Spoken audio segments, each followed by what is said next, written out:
大家好，沉水马达外层多套网子的目的，除了避免抽水时吸进小树枝叶，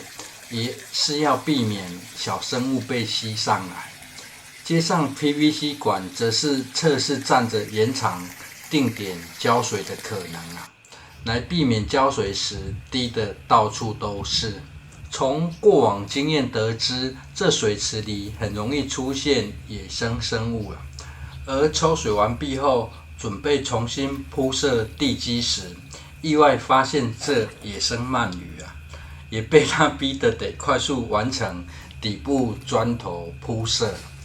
铺设砖头的目的是日后进行清淤时，容易控制水池的深度，不会越挖越深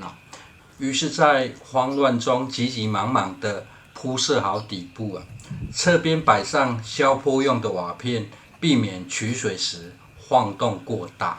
初步完成后，就可以对蓄水池加料从前院捞一些大肚鱼来帮忙吃蚊子的幼虫解决前院捞鱼通常是小孩子在玩的游戏改造的铁捞网比夜市的纸网坚固一下就可以捞上不少。在捞鱼前，则同时已经先启动虹吸净水目前外面河道的水位算是中高水位启动虹吸净水后，就可以产生动态平衡这遇到下雨时，外面河道的水位顶多会到上层的瓦片的一半因此就会有自动排水的功能。至于如何虹吸净水与动态平衡，若是观众朋友有兴趣，倒是可以再找时间拍摄一下。现在先摆放大瓶有多种用途，大瓶的种菜辅助用途过往也有介绍过了。现在摆放在水池里，除了可以清淤，在夏天时可以也有遮阳、降温与压抑青苔的生成在土壤上则可以压抑杂草的生成。水池不适合放水草的原因，则是水源是来自灌溉河道，会有福寿螺福寿螺啃食水草的速度非常快水池里丢水草的话，大概就是肉包子打狗惨痛经验是隔天水草会全部被吃光而大瓶繁殖的速度非常快，过多的大瓶也可以拿来喂养蚯蚓而由于现在的水是圳水，不是地下水，浑浊的程度看不到放鱼的过程放鱼的过程其实也很疗愈隔日有进行补拍。接着这浇水过程应该会让取水不便的观众很羡慕经过调整后，已经是轻松疗愈又有运动量的画面捞水前先晃动一下水，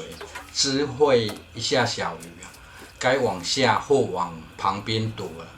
捞水时捞中央上层的位置呢，大概就很难会捞到鱼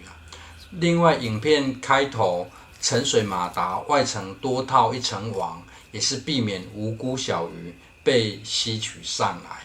开始测试着蓄水池使用上顺不顺手跟脚这两槽还没有开始种植的原因是怕会影响到浇水作业。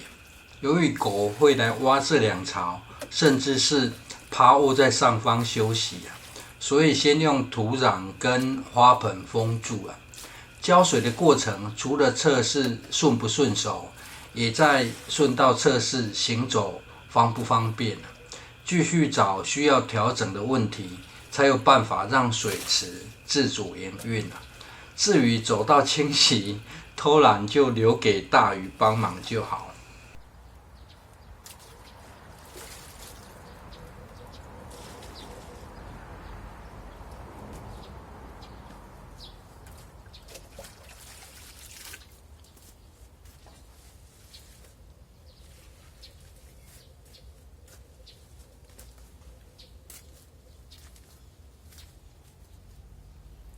接着来看一下目前虹溪蓄水池的深度这深度大约有60公分现在这种水位，小腿要够长才适合下去这底部有铺设砖块，脚是不会陷进土里空间不够大，不然就可以做个深水与浅水区隔日水已经有沉淀效果，已经可以看到水里的小鱼，补拍了放鱼的过程。这过程跟捞鱼的技巧很像鱼离水后会自动往上跳，所以捞鱼时就可以应用让鱼自动跳到桶子里。而这小鱼的智慧或活力差很多很多就是被卡在网子缝隙里跳不出去也就只能把铁网先搁置在水池里，让它慢慢自己找到出口。